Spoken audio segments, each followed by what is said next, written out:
This is the second part of the story. If you want to watch the first part, you can see the link in the description. Enjoy! I turned in a circle, realizing the futility of trying to escape. I ran my hands through my hair and kept them on my head as she approached. All I could do was watch her approach. I could only stare at her, helpless, pathetic in my pain. What? She asked to explain my silence. I just wanted to see if you had any idea how beautiful you were. I said sadly, and I wanted to know how the hell I was going to get over you. You don't have to, she replied quietly. Yes, I really do, I said. And it's going to take a while, Stacy, but I'll be fine in the end. Please don't do this, she pleaded. I live that scene every day, Troy. I don't know why I did what I did. I panicked and ran away. For God's sake, Troy, I was only 21 years old, and I felt trapped. She grabbed my hands to keep me from leaving. When I came to you for our first date, you knew about my history with David, she said. You knew that, and you pursued me anyway. How are you different from David? I never lied to you. I always told you I cared about him. Every damn time you asked me why I was with him when he treated me like that. Don't you remember, Troy? I told you I was with him because I loved him. I told you that every damn time. But you still came back to me, and every time you looked at me. The way your eyes lit up when I was around you, Troy. Do you have any idea how that made me feel? You treated me like a queen, and I realized I was falling in love with you. I hated the way David treated me, but I was conflicted. You spent every second you could with me. You'd come over and help me do my homework, wash my car, or just hang around. You spent time with my father to be on his good side. I wish I had $1 for every chess game I saw you lose to him or listen to him talk about his business. David kept cheating on me, and the next thing I knew, I was cheating on him with you. You kept asking me out, and I started to accept that we were a couple and David was a thing of the past. But it still pissed me off that he was seeing other girls. One of the reasons David and I were having problems was that he constantly wanted my cherry. When I kept resisting, he threw me down to be eaten by girls who were dropping their panties. I was furious about that. You never gave me ultimatums, and I was able to relax knowing I could go at my own pace, and I fell in love with you. Of course we didn't have sex. We just kissed a lot. But if you'd put any pressure on me at all, we would have, and you knew it. But you also knew that I wanted it to mean something when I wore white to my wedding. But always in the back of my mind, I couldn't understand why David let me go. Why didn't he fight for me? How could he let me go to you? Back then, you and I were in college, and our lives were scheduled. How were we going to get married and have kids? But while you continued to focus, I was still caught up in my own questions. And unbeknownst to you, David came to me and asked me to take him back. And I was trapped between the two of you. On the one hand, I had Mr. Serious, hardworking, reliable, and loyal to me. On the other, Mr. Fun, dangerous, carefree, and unreliable. I know it sounds like a cliche, but you two made me feel complete. When we had that night, I panicked and ran and hurt you that I shouldn't have hurt you. I was so ashamed of what I had done that I kept running. I ran to Europe. I ran to California after I got married because my father banished me. It didn't change anything, Troy. No matter where I ran, you were still in my thoughts. So I decided to come home and meet you face to face. I owe you a debt of gratitude. My life is not going the way I wanted it to. I hate my life with David. I hate that he never stopped cheating on me, Troy. But it's not like in high school when he cheated on me like he always did.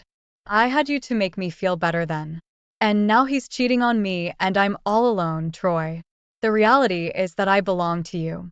I made a bad mistake and I'm going to take care of it, Troy. Yes, but there is one big difference between our realities, Stacy. The day after you ruined me, you were still with David. And the next day. And the next. You didn't come back to me. I'm still trapped in a hell I didn't choose. I wake up every day knowing that the woman I love is with another man. Don't you understand, Stacy? You made your choice. And the subsequent circumstances will never allow us to be together. So please let me go.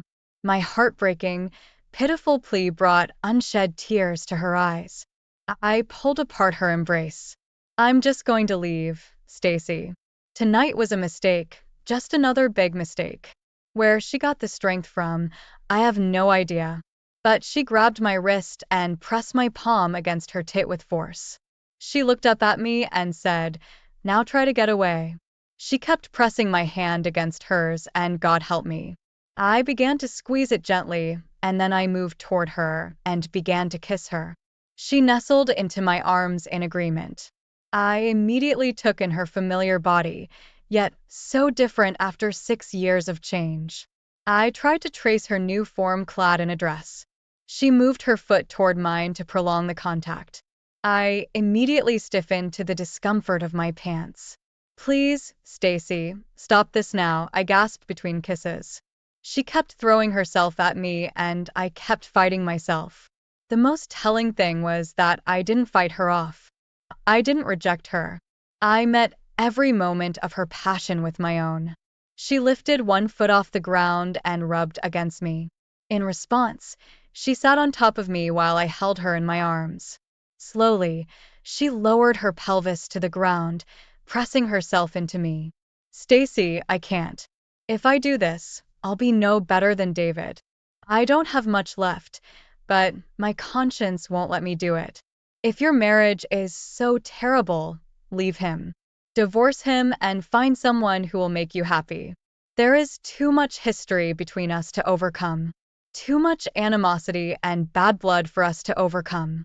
Your father will destroy me, or I will destroy him. There is no other way. I'm tired of you hurting me, Stacy. You have to realize that I will always love you. All this time, all this pain, all my pretend hatred for you. It's killing me, Stacy. I'll never forget you, but I need there to be an end between us. I need to be able to consider you my friend, despite what's about to happen. If we continue tonight, I promise you that you will hate me, or I will hate you for the rest of our lives." My explanation was the catalyst for her tears as we continued to hug each other, right in front of David Porter. As soon as I moved away from Stacy, he delivered a punch to my jaw. I fell back down on the seat of my pants, disoriented by the blow. In a daze, I watched Stacy stop David from finishing me off with his legs, and I sat up, trying to clear my brain. Fortunately for me, David was followed outside by several of his henchmen, including Fred Carter, who watched me with a chuckle. The rest of the group joined Stacy to physically restrain him from maiming or killing me. David continued to yell at me, threatening me with death when he was finally dragged away. I continued to sit on the ground as the nausea and dizziness gradually passed. I groaned when I was finally able to stand up. Once again, I had a ridiculous thought. No one would forget this 10th reunion. I limped home literally and figuratively, all the while fighting to keep the contents of my stomach from revolting against me. Staggering up the stairs and limping, I walked to the refrigerator. I scooped some ice into a rag and applied it to the sorest spot. Physical pain. Nothing helped with the heartstrings that had just been torn. Something strange was happening to my body. I found it hard to make my body follow the commands my brain was giving me. I felt something wet and damp running down my neck. I finally managed to bring my hand up to it, and with my vision slightly unfocused, I saw blood on my fingers. After what seemed like an eternity, I was able to dial 911 on my phone's speed dial and, gasping, told them of my predicament. Fearing that I had a concussion from David's blows, I decided to try to stay awake until the ambulance arrived. When they arrived and took me to the emergency room, I had already lost consciousness. The medical staff fussed around explaining my symptoms and how I was in this condition. I just told them that someone had a fight with me and left it at that. The consensus was that I had a concussion, aggravated by damage to my inner ear, which should go away without complications. I ended up being kept overnight to monitor my condition should it change. Early the next morning, a couple of visitors came to see me. The chief of police of Camden, along with the captain of detectives, came into my room. When I saw them, I thought they were going to interrogate me to find out who had beaten me up. So I was already mentally prepared for that scenario when they started laying out the curbs. Their concern was not who I had gotten into a fight with, but how I could explain my whereabouts after the fight. Specifically, when I called 911 and whether anyone was with me before the ambulance arrived. I advised them to contact the ambulance service and the hospital to satisfy their curiosity about my timeline. If they had any other questions, they could contact my attorney, I informed them. Both men left with frowning faces. In a normal situation, I would have gladly agreed to help the police, but the hostile attitude made my radar wary. Within an hour, I found out why. News had traveled around the hospital that Stacy Porter was being cared for in the emergency room and had been assigned a bed in the intensive care unit. She had been beaten to a pulp by an unknown assailant and was in a coma from her injuries and the medication she was being treated with. My attempts to see her were easily thwarted by the medical staff, and I felt frustrated that I couldn't figure out what had happened. No doubt my attempts to see her would have added to the rumor mills. My hospital stay was extended a couple more days because the attending physician wanted to make sure I didn't have any extenuating circumstances related to the concussion. There were only two circumstances that I was aware of. First of all, I hadn't heard a word from Janet, my bride-to-be, all weekend. I could only assume that she had heard about the spectacle at the country club and was angry with me. Secondly, I had the misfortune to see David Porter as a visitor. Turning, I saw him standing in the doorway of my room. A gloating grin indicated that he was thinking about my predicament. I continued to stare at him, savoring the results of my sneak attack. David, I can understand why you decided to fight with me, but why would you want to do that to Stacy? I asked. The grin grew even wider as he replied, do what?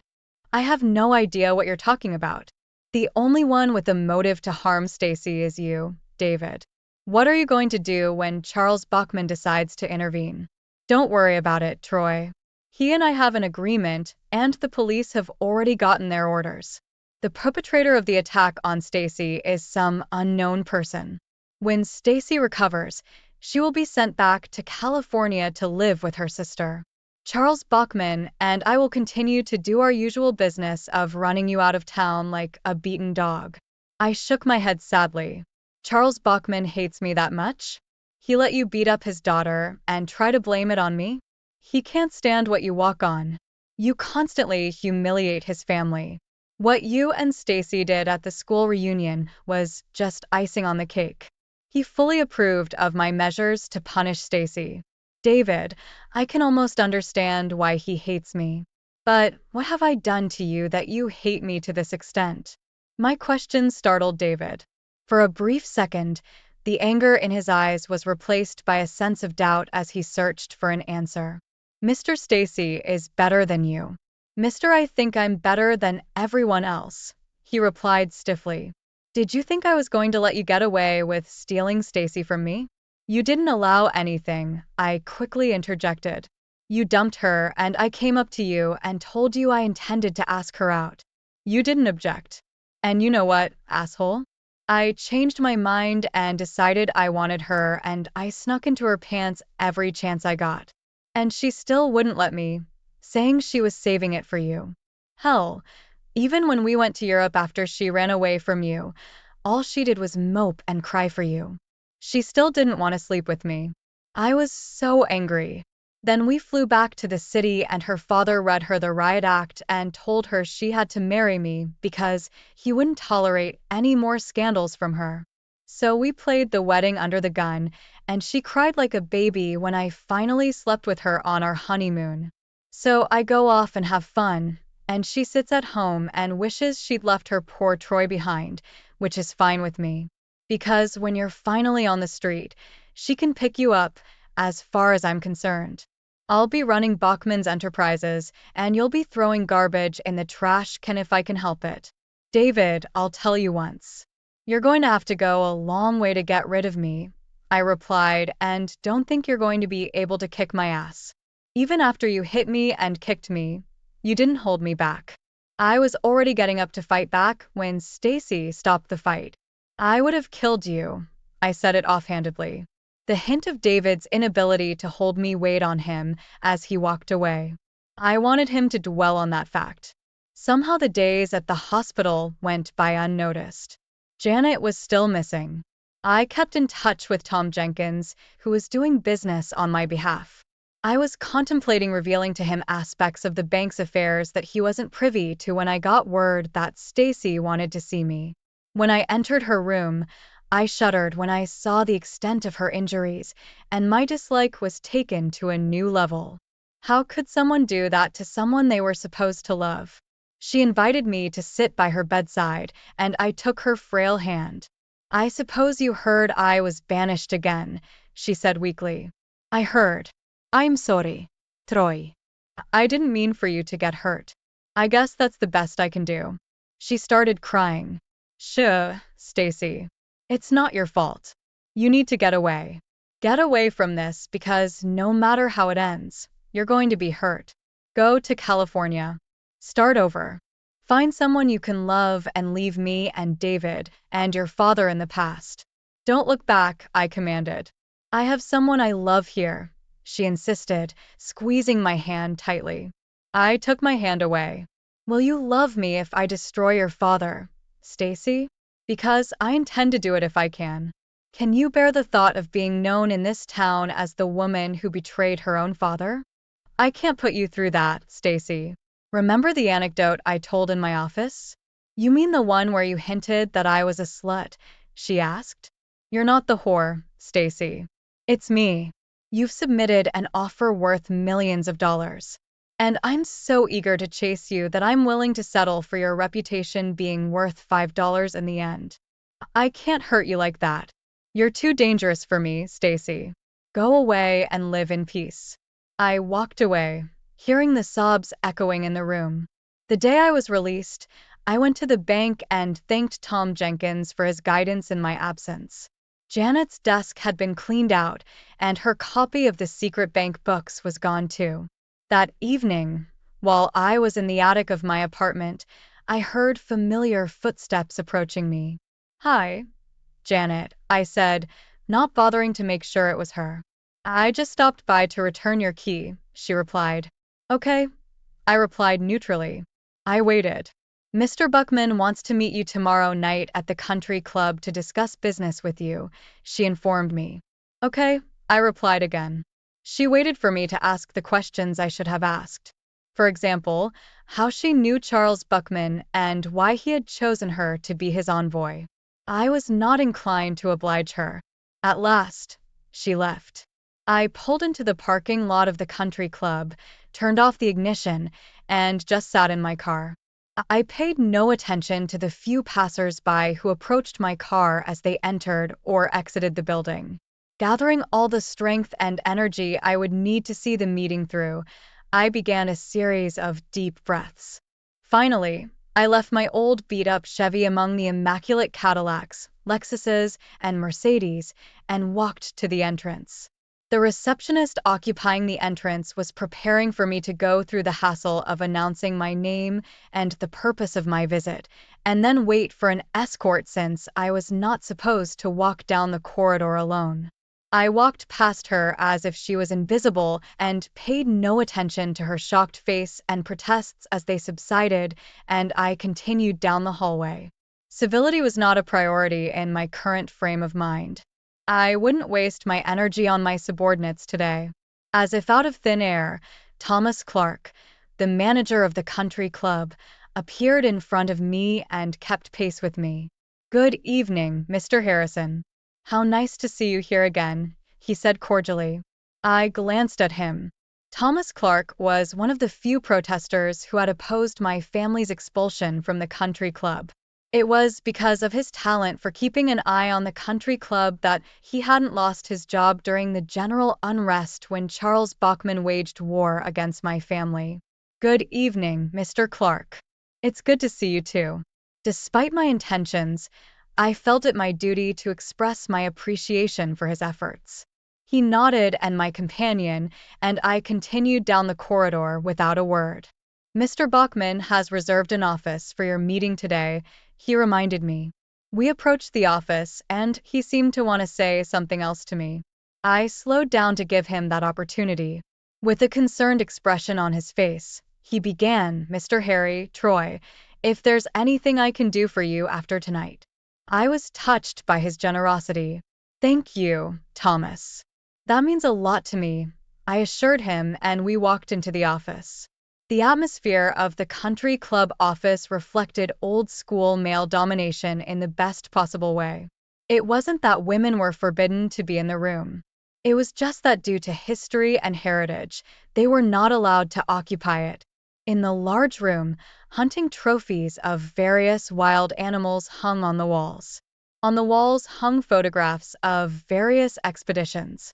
I had a fleeting desire to see if any of these photos included the ones my father traveled to, or whether, in imitation of Stalinist Russia, he had been declared banned and the offending photos removed.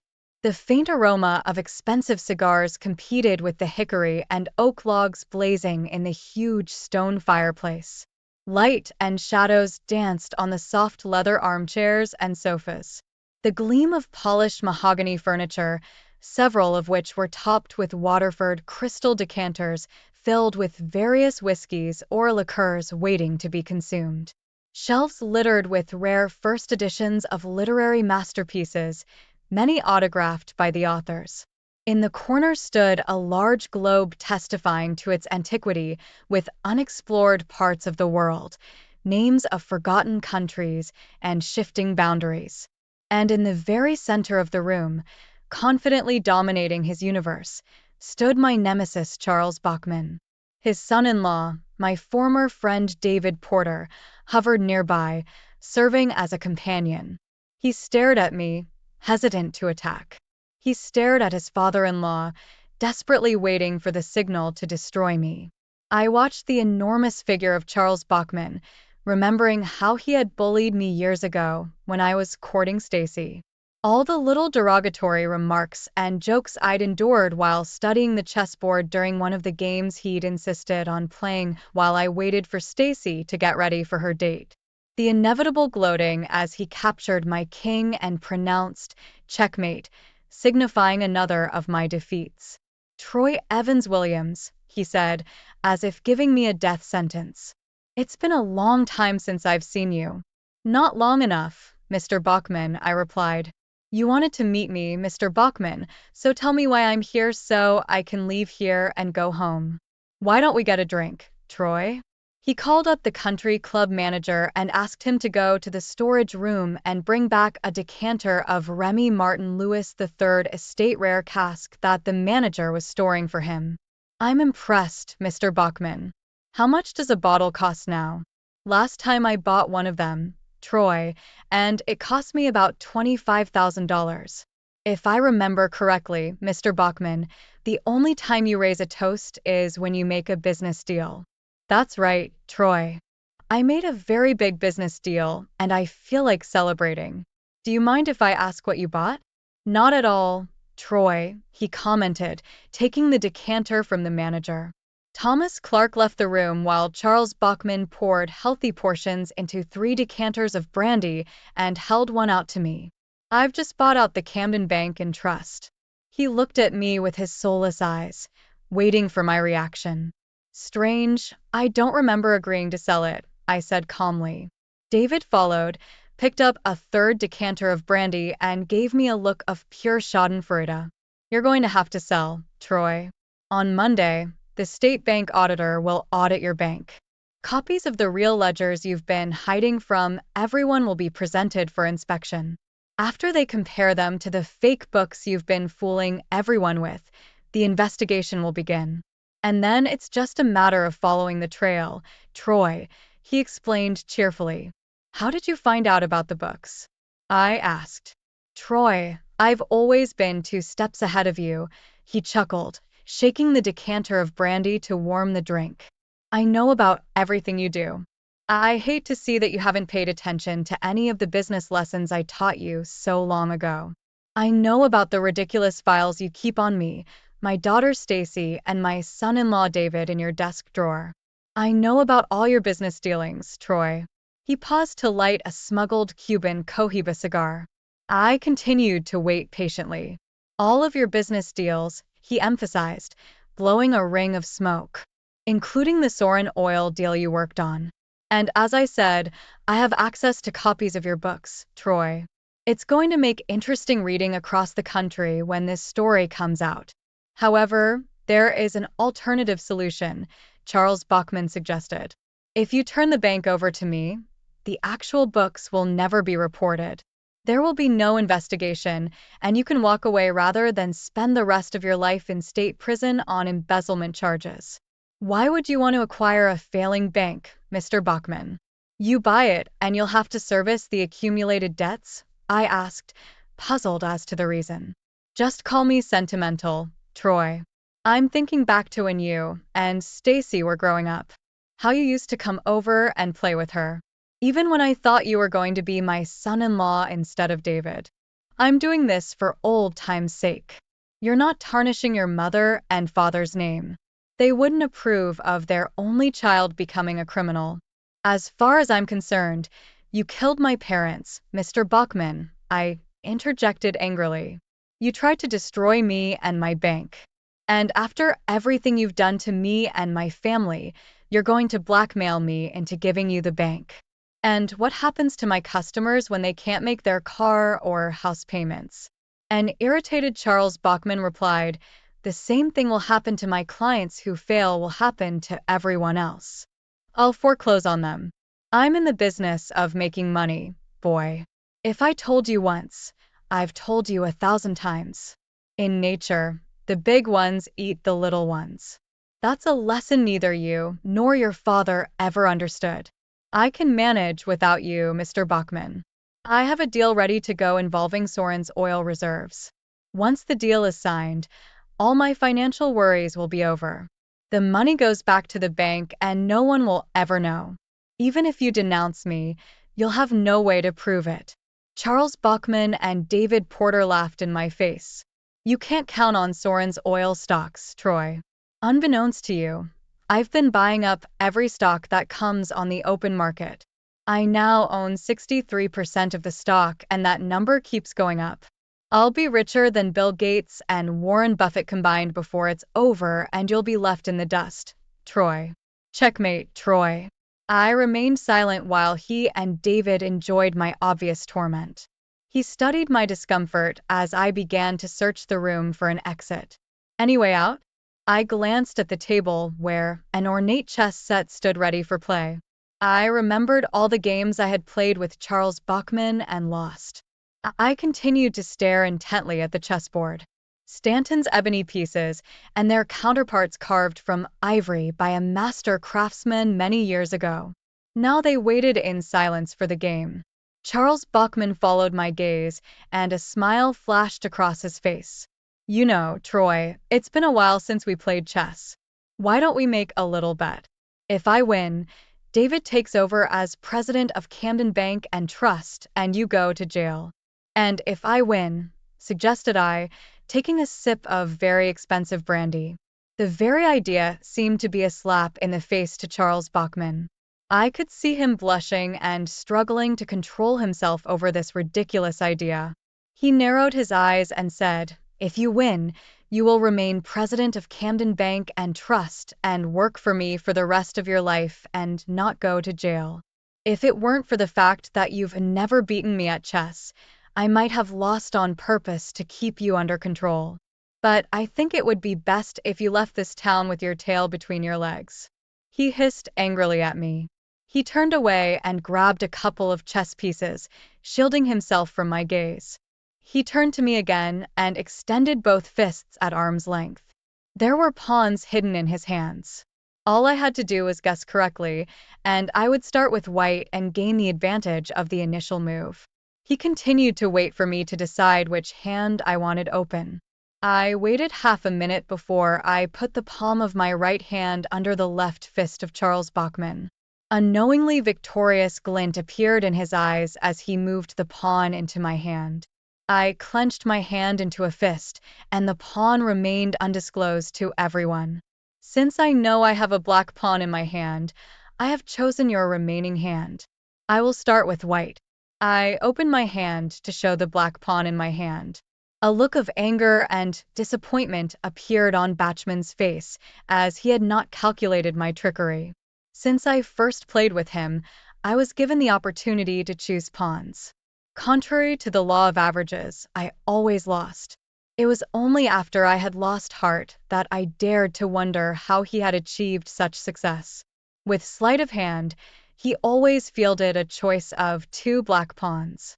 Even in such a trifle as a game of chess, he sought to gain an advantage. We took our places at the table. Only culture and civilization separated the gladiators from bloodshed. David moved and stood next to his father-in-law, as befitted a loyal vassal. I made an initial pawn move. He immediately responded with a knight move. This assured me that his tendency to rely on his knights in the opening remained, despite the fact that I had not played with him for 6 years. I made a move with the queenside bishop. He brought out his other knight. This confirmed that he intended to outplay his knights. 3 moves later, my knight landed on the queenside bishop pawn. Got it, I announced quietly. He looked puzzled at his predicament. My knight was ready to take either his king or queen's rook next move. Usually the counter move is for the queen to take the threatening knight. In this game, it would not help him. My bishop was ready to take his queen in response to the attack. Another common counterplay was the king move and sacrifice the queenside rook. Here it could not be. Bachman played his usual hard game, protecting the king and depriving him of the possibility of maneuver. He was trapped into accepting the sacrifice of my knight. And yet he was looking for a way out. His eyes roved over every piece on the board. I leaned back in my chair to savor another taste of brandy. You'll have to accept my knight, Charles. This is your only game. And again he looked at me. Not only for having the audacity to capture his queen, but also for having the audacity to address him as an equal and not as my superior. I continued to wait for the inevitable.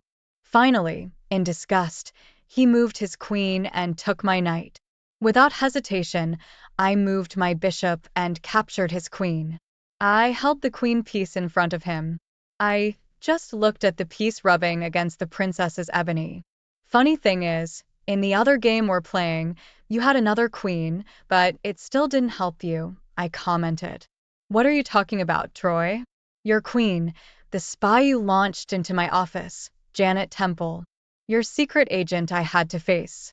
I watched as he belatedly tried to bring his royal bishop into action. I began to lay out the following sequence of events. It took me a while to realize who your queen was, I continued. But once I did, she was easy to neutralize. All I had to do was feed her false information, and I knew she would come back to you. I bring out my queen to start fighting as we continue to play. You see, Chuck, there are 2 sets of books.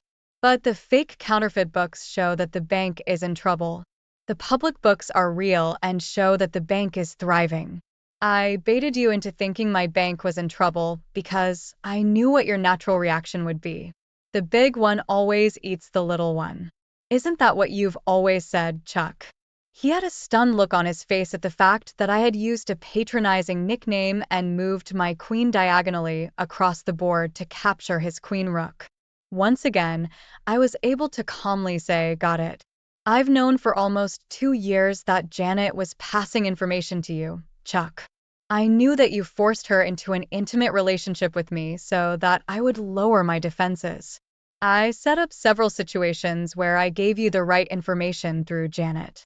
After you were able to thwart my attempts with her information, you trusted her 100%. Then, every once in a while, I would provide her with a legitimate nugget for you to save her. That kept you on the hook. Bachman moved his king from a dangerous position to the next row. I then moved my queen horizontally across the board. And now his queenside rook was also a victim of the game since I had removed it. The queen and both crows are gone. You're not doing too well, Chuck, I remarked. But back to Janet. You relied entirely on her reports, and she relied entirely on the information I gave her. You see, I was constantly updating the false forged books to show the gradual decline in the bank's assets. Janet would check the information on her computer and double-check it on mine, and then pass it on to you. Janet was never in a position to do a legitimate audit, so I kept passing you false information. It allowed me some respite to repair the initial damage you did. The scary steps I had to take over and over again to build up the necessary margin of safety. I was shelling out every dollar to slip half a point on a stock and then withdraw money from the market and lock in profits. Janet always got the information a little later than she needed to in order to contact you in time, and you had time to squash me like a bug. It must have been frustrating for you to see me slip through your fingers day after day. Of course, for every one of my winnings you erroneously said that I was losing on 4 or 5 other trades a day. You may have checked and verified the daily trading of the stock in question, and the trading activity report seems to confirm Janet's information. He woodenly took my queenside bishop, and I responded by taking one of his knights. He made a move with his remaining knight, trying to put pressure on my king. I started destroying his pawns with my queen. So, as you can see, Chuck, it won't do anything when the state auditor comes on Monday. The real books will be presented, your information will be noted, and there will be an investigation. The only proof you have is a computer printout from Janet Yor and David's second-hand accounts of this information, and Janet herself. There will be no corroborating evidence. The computer from Janet's office and my personal computer are already missing and have been replaced with new ones with only the correct numbers on them. You will never find the hard drives with the erroneous information you relied on. The audit will take about a week, and the final report will exonerate me and my bank. Now my rooks were free. The end of the game was approaching. I took his king bishop. As you can see, Chuck, your plan is going almost as well as your chess game. You underestimated me, and now you're paying the price. His remaining knight has fallen, and Bachman's last major piece besides his king is his queenside bishop. I moved my king to the dark square. Now his queen bishop would be powerless against my king. With the help of the queen and rook, I began to force his king to retreat. One agonizing move after another, and Bachman would not give way, but I didn't want him to. I wanted his king trapped like a rat, and finally we got it. My next move would checkmate him, and he knew it. His face blazed with anger at the humiliating defeats I had inflicted on him this evening, but there was more to come. So, Chuck, looks like I beat you at chess for the first time. The moral of the story is this: never underestimate the lengths your daughter's horny boyfriend will go to in order to score points with her father, including losing a chess game. I guess I can consider myself lucky I didn't go on a hunting safari in Alaska with you and your drunken friends. The thought of having to hang around you and suck up to you for a week still makes me want to puke to this day. Thank God David had no problem kissing your ass every day. David automatically lunged toward me, wanting to get into a physical confrontation until he saw the anticipation in my eyes. I think he realized that if he and I got into a fight, I wouldn't stop until one of us was either seriously injured or dead. He wasn't ready for that level of action. I stared at him for a while, then insultingly brushed it off as a real threat and continued my dissertation. I know that attaching Janet to me was your idea, Chuck, but which one of you got the idea to put her in my bed? You or David? None of them admitted to it. I guess I'll never know how it happened. Maybe one of you was at fault, maybe you both independently of each other gave Janet a hint to try to spark a friendship, or maybe Janet did it on her own initiative. What I do know is that I'm being torn apart again by the reminder of the betrayal of a girl I cared about. What a brilliant idea to throw me off balance while you plot to steal my bank from me. Not only would I have to relive the agony, but I would have to experience the humiliation anew every day.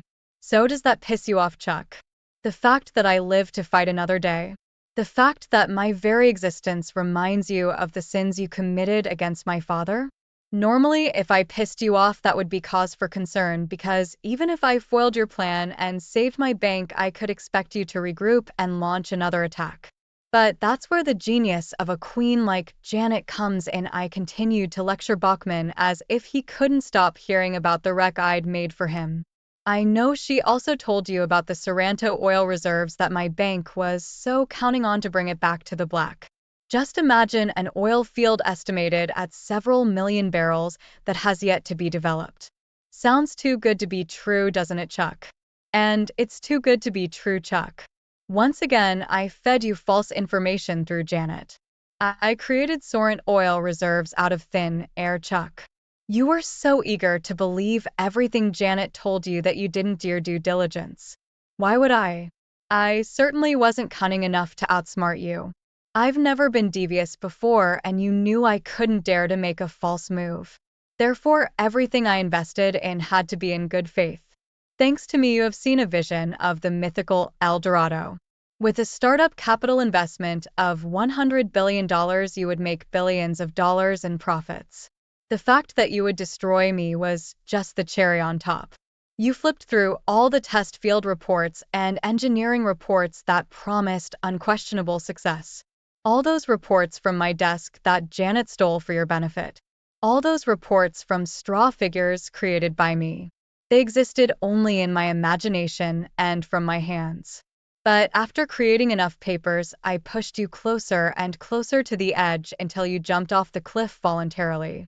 In the course of all the international business deals I've had to enter into, I've had ample opportunity to discover enough unethical businessmen who would help me pull a scam on you for a percentage. With their help, I set up a number of shell corporations onshore. Every time you bought Sorrent stock, your money came back to me. I created a false bidding war that kept the stock rising and caused you to lose your money much faster. All the debts you took on caused the price of Buckman Incorporated stock to fall. So, I bought them cheap with your own money. Through a syndicate of holding companies and mutual funds, I now own the majority of your company's stock, Chuck. Charles Bachman's complexion had undergone a remarkable change. Instead of a flushed face of anger, he now had a shocked look on his face as I continued to pound him with the hammer. Within a month, a new board of directors for Buckman Incorporated will be formed. All of them will be selected by me. The first order of business will be to remove you, Chuck, on a vote of no confidence. The second would be to elect me chairman of the board. The third is to change the name of the company to Harrison Williams Incorporated in honor of my father. I realize you'll still be rich because of your holdings, Chuck, but your legacy is gone. And that's what matters to you. The days of you being the benevolent despot of this community are gone.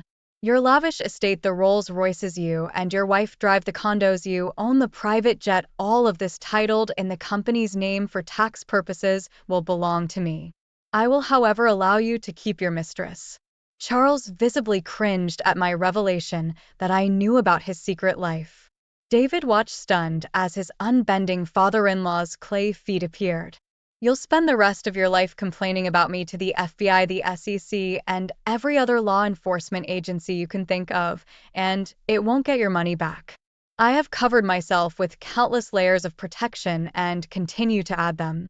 You will grow old and bitterly regret your powerlessness to unravel my affairs. The political influence you once enjoyed will fade, and you will be left all alone screaming in an empty room for revenge. I finished the last drops of brandy. I leaned forward toward Charles Bachman, who was now gulping air like a fish out of water. I moved my queen to the last row. See, Chuck, you've been wrong all along in your analogy of business and nature. It's not the big one that eats the little one. It's the fast one that eats the slow one. I reached up with one finger and slowly tipped it king. Shamat, I whispered, the etymological Persian term that had morphed over the centuries into checkmate. The king is captured. I left the room without bothering to look at its occupants. The events that followed were dramatic and kept the town abuzz with gossip for months. I did oust Charles Bachman and David Porter. Finding themselves out of their comfort zone, they turned on each other, blaming each other for their downfall. Mrs. Bachman divorced her husband after publicly exposing his next mistress and proceeded to beat millions out of him in divorce proceedings. As I suspected, Charles tried to get the authorities to investigate my case, but to no avail. With the loss of his wealth, he also lost political power since no one admired him unless he was backed by money. His mistress left him in search of a better deal, and he himself entered into a series of relationships that continued to send him into a downward financial spiral. It was pathetic to watch him continue to pose as a VIP while he was the laughingstock of the town. The town was shocked when he woke up one morning and learned that he had committed suicide by shooting himself. Only family members were invited to the funeral. Stacy and her sister flew in to attend the funeral and flew back right after it was over. She didn't try to contact me. I knew she blamed me for my father's death. However, David Porter attempted to disrupt the funeral to convince Stacy to stop the divorce proceedings she initiated while in California. After the debacle, he spoke publicly about his relationship with Janet Temple. Yes, my Janet Temple. They went to an undisclosed location. Power is an aphrodisiac, Henry Kissinger once said. I tend to agree with him. 23 months after the successful campaign against Charles Bachman, I was still the lucky recipient of the attention of many beautiful ladies. I was under no false illusions that I had somehow become more handsome, more masculine, or that my personality had undergone a much-needed makeover. No, all I represented was a potential source of endless money, security, and prestige.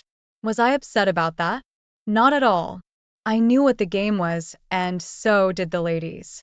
We were satisfying desires for physical connections, and I was damn sure there would be no emotional connection with any of them.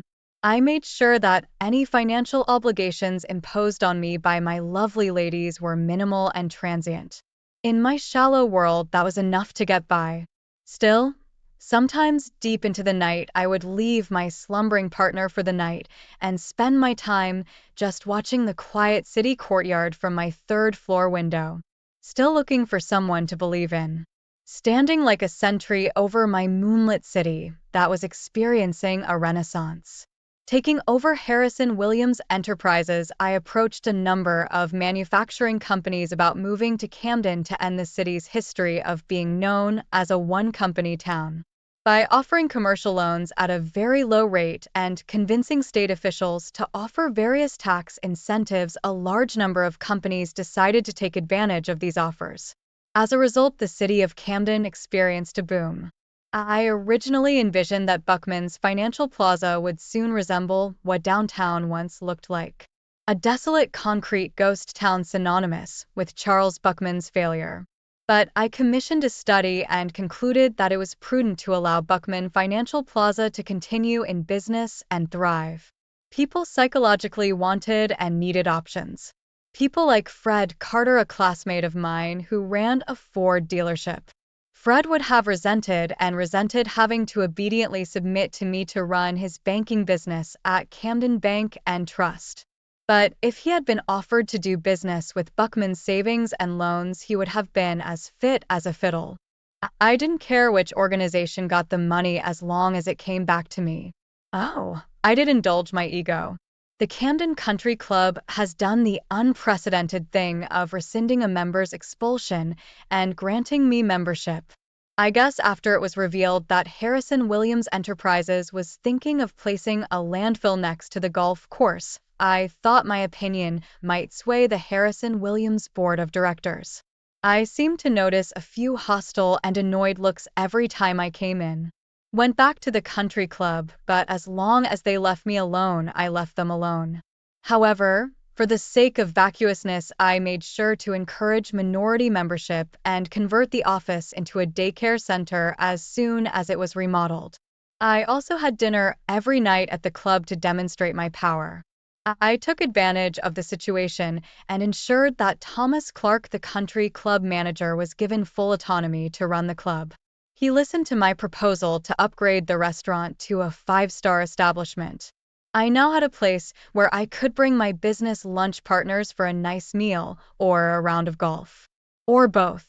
One of my fondest memories is playing golf with a woman, the chief operating officer of a corporation I wanted to do business with. She hit her second shot on a par, 5 dogleg on the 13th hole. Somehow we ended up together in the thicket of the woods and found a new source of entertainment on the golf course. At least I finally got to enjoy the game of golf. I was finally able to grasp a bit of the zen of golf, albeit in a different form than expected. Hey, you enjoy your view of the hole-in-one, and I'll enjoy mine. In fact, the same COO came back for another visit and, oh miracle, hit his shot right back into the same thicket, causing us to have to disappear into the woods again. We were having a leisurely dinner at the clubhouse, enjoying the risky ambiguities involved in playing golf when Stacy showed up. To say I was confused is to say nothing. I realized that the piece of food strung on my fork had fallen off while I was holding the appliance in the air. My companion frowned, interrupting the conversation, and turned to watch a charming woman approaching our table as I put my fork down. She wasn't the only one. The entire dining room fell silent as everyone focused on Stacy. God, I hadn't seen or heard from her since she'd left 2 years ago. And now the weight of the aftermath of what had happened to her father and David was bearing down on me. I mentally prepared myself for a confrontation. I would try to deal with it as best I could. At least I owed it to her. Her attention was directed solely at me as she walked toward me. I don't know if she was intentionally or not ignoring my dinner companion, but Stacy didn't seem interested in the fact that I wasn't alone and that we were in a crowded country club dining room. She was now standing by my chair, towering over me as I prepared myself for the humiliation to come. Then she knelt down beside my chair and said, "Many years ago, I made a terrible mistake. I'm here to correct it if you'll let me. Troy Williams, will you marry me?" You couldn't help but notice the sincerity in her voice or her face. Somehow she was willing to forget how I had destroyed her father, her family's fortune, her husband. All she cared about was that she loved me and was willing to put everything on the line for me. For a moment, I wondered if I could I be as forgiving? Would I be able to let go of the pain and be with the woman I so desperately wanted? Would my ego allow me to counter the betrayal of my revenge with her public subterfuge? Were the ghosts of my parents peering over my shoulder, begging me to let go of my past and connect with the only woman I could truly love? I was well aware of what awaited the unintended audience. Sitting across from me, my dinner companion had a whole range of expressions on her face. There was the shocked, stunned look with which she reacted to Stacy's suggestion. There was the expression of jealous hostility at this breach of etiquette that could only occur between two beautiful women in direct competition. And something hidden in the clinical detachment with which she watched the events unfold. Now I was at the table. Now I felt the pressure that every woman feels when proposing. This is exactly how Stacy must have felt when I stumped her years ago. How could I feel my brain overflowing with all the reasons to say yes and no at the same time? I so desperately wanted my heart to say yes, and my fears wanted me to say no. And I was pressured to answer publicly, just like Stacy had been pressured that fateful night so long ago. No. I wasn't sure I'd actually said it until I saw Stacy's calm expression crumble and tears come to her eyes as she staggered up and, retaining the last vestiges of dignity, walked out of the dining room with her head held proudly high, ignoring all the gawkers. I don't think I've ever hated myself as much as I did in that moment. An excited murmur ran through the room as I quietly signaled manager Thomas Clark to come to my table. "Yes, Mr. Williams," he inquired. "Thomas, I know how impossible it is to keep things private in this age of social media." So I need you to let everyone know how unhappy I will be if I hear a word about this on Twitter, Facebook, YouTube, or any other site that embarrasses Miss Bachman." I instructed him quietly. "I understand, Mr. Williams, and I will take care of it." He walked out from behind his desk and headed straight for Fred Carter's desk. Less than a minute into the conversation, I saw Fred blush and start furiously deleting something from his smartphone. When he finished, Fred looked at me with a concerned expression on his face. Thomas Clark had already left for a neighboring table. After a few minutes, Thomas Clark informed me that if anyone was foolish enough to discuss the event publicly, they risked incurring my wrath. After what I had done to Charles Bachman and David Porter, no one wanted to test my mettle. I turned my attention back to my dinner companion. There was a strange look of bewilderment on her face. "Well, I've never had a date like this before." She looked me in the eye. "Really?" I finished the last of my wine. "It happens to me all the time," I explained sharply, hoping this joking reply would hide the emotional cauldron raging inside me as I looked at her again. She jumped me before we even got to the car. When we got to my bed, we had the best night ever. When dawn broke, we sat at the kitchen table, not washing our eyes and tiredly sharing cups of coffee. "I think I'll call a cab to take me to the airport so I can leave early for my office." "What's your hurry?" I asked. "I'm in no hurry. I just know when it's time to leave. Last night I was pissed at that woman for disrespecting me and proposing to you in front of me. So I drove you home and shook the shit out of you. But 3 things make me realize that we can't have a future like this. 1, this woman really loves you enough to make herself do something so public. 2, I could never do that for any man, so whatever we are, this is not a case where I'm willing to go that far for you." I only had to nod in response to her comments as I was in agreement with her.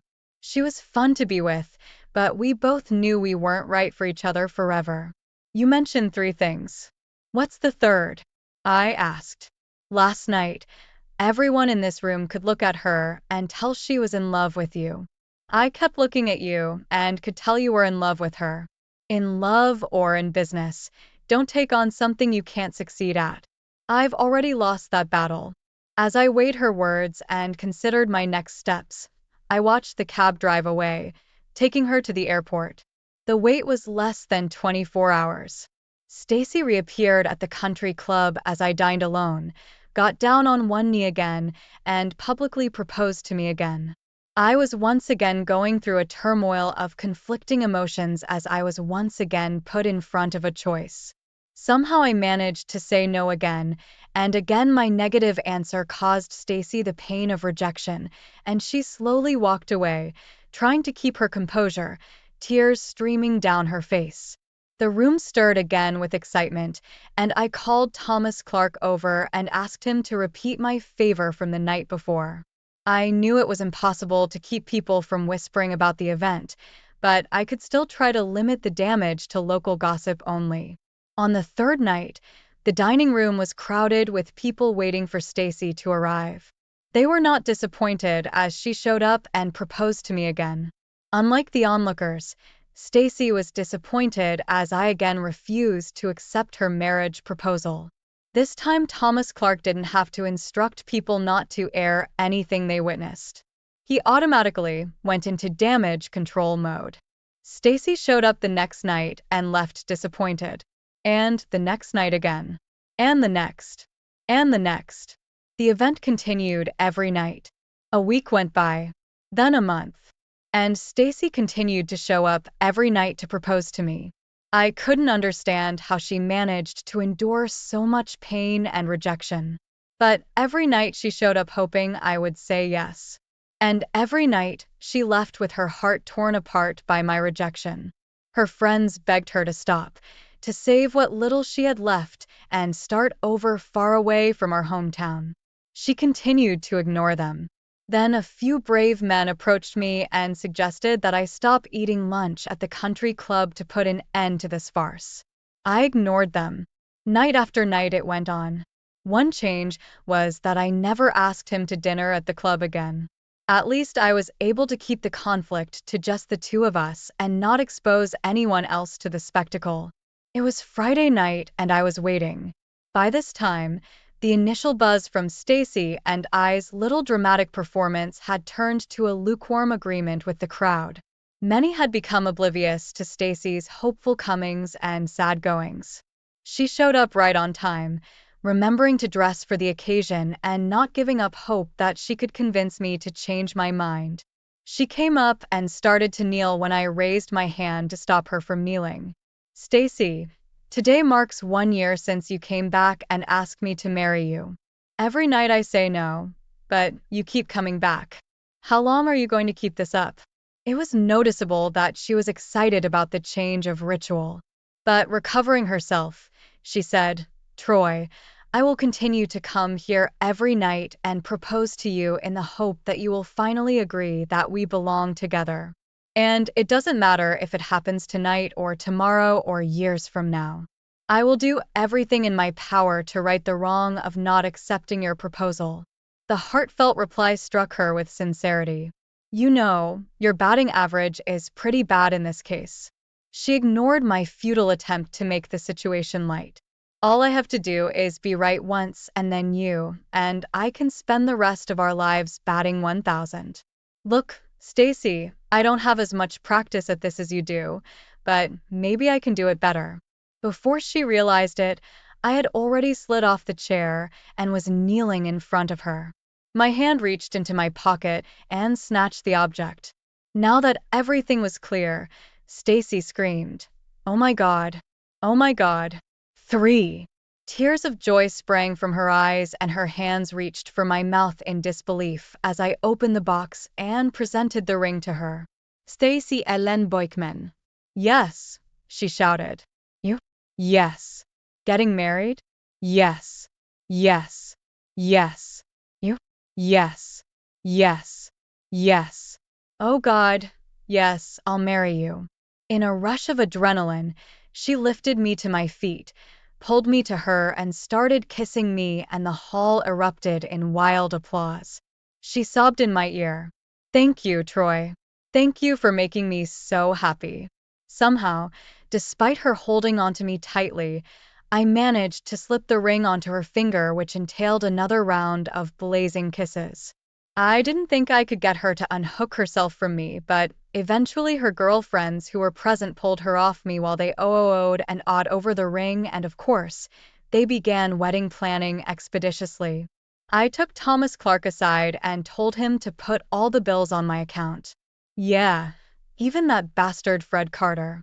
I also told him to get that rare bottle of cognac I'd inherited when I took over all of Charles Bachman's assets. It was time to finish the bottle with a toast which I shared with my bride-to-be. It's time to let go of the past. I watched her as she aimed at me like an erratic kamikaze. She was holding a large yellow-reddish object in her hands.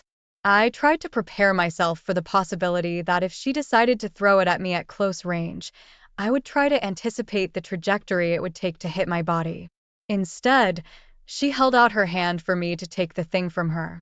Peace, she announced proudly. Peach, I corrected her. I emphasized the cheech to explain to her how to pronounce the fruit. She nodded with the confidence of a 3-year-old and repeated, peace. Finished with that task, she turned and waddled back to the waiting baskets full of ripe, juicy fruit. If history repeats itself, in a few moments I will be the owner of another peach. I gently squeezed the peach in my hand and smelled it. It was ripe, ready to eat. I dipped the fuzzy fruit into the bucket of watery ice that held the few bottles of beer I'd rewarded myself with for finishing the harvest. Next, using a penknife, I cut the fruit in half, then into quarters and removed the peach pit. I then cut it into smaller pieces so Karen, my child, could enjoy the tasty treat. Karen returned with another peach and held it out to me. Peace, Daddy. She demanded. She demanded. Next to me, the love of my life started laughing at us. I looked at Stacy and smiled at her, then returned my attention to Karen. Peach, I repeated, holding out a small piece of fruit to her. Her eyes glistened as she tasted the fruit, and the pulp and juice smeared her face. Somehow she always managed to leave the uneaten peel that got on my shirt. Don't feed her too much. It's too close to dinner time, Stacy reminded me. I won't, sweetheart, I said, taking the opportunity to take another sip of nectar of the gods, and the cold amber liquid slid down my throat. And no more beer, or you'll be completely useless while I ravenge you tonight. Honey, she's 3 years old. She has no idea what that word means, reminded Stacy. It's never too early to instill that habit. I don't want her blabbing. She's not supposed to repeat words in public. Okay, I understand what you're saying. But as long as I keep eating your peach, you can have one of mine. I held out a peach slice to her as a mischievous grin appeared on her face. I intend to let you eat my peach all night long, she smiled teasingly. Just remember, I have to unload these baskets at the farmer's market early in the morning. Troy, that means we need to start early today so you'll be ready to go in the morning. I realized from the lecherous look on her face that she had plans for me for the morning as well. But to help you, get one of those kids you hired as a helper and have him do the job for you tomorrow. I think something will come up that will require our undivided attention. I smiled back and then looked back at the lot where our residence was located.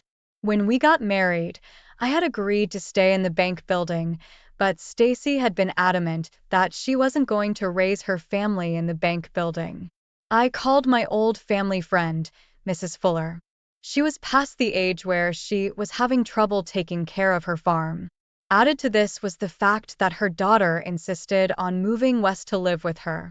I ended up buying the Fuller farm and a few other parcels of land that would allow me to be fully employed as a gentleman farmer, but not overworked. All of my business ventures had good managers who kept an eye on my assets, and I continued to make sure the engine was running efficiently. Now it didn't take every waking second. Soon I was learning about crop rotation, irrigation, and pest control. Stacy was hard at work renovating our new homestead, and it wasn't long before she informed me that one of the rooms needed to be converted into a nursery. Karen came into our lives, and any doubts any of us had about our marriage were instantly dispelled. Ironically, our happiness had irritated the locals who had watched our trials and tribulations up close. They couldn't understand why I was willing to marry a girl who had rejected me, and they couldn't understand why Stacy would marry me after I rejected her. I could write an entire encyclopedia trying to convey our reasoning and feelings, or I could just say that I love her and she loves me, and we finally caught ourselves at the right time. I sleep well. I'm not haunted by the ghosts of my parents. Why should they haunt me? They only wanted what was best for me, and that eventually happened. I'm not haunted by the ghost of Charles Bachman. He can't hurt me or Stacy anymore, so it doesn't matter. Same with David Porter and Janet. The only person who can hurt me is Stacy, and deep down I know that won't happen again. The lessons we learned were painful at a terrible cost, dearly bought and dearly cherished. The sudden epiphany I experienced as I watched Karen bring me another peach was striking in its simplicity. Karen climbed into my lap, and with all the God-given innocence in her eyes looked into mine, holding out the fruit to me. Peace, Daddy. I kissed her. Peace. I said yes. I hope you enjoyed it, so subscribe to my channel and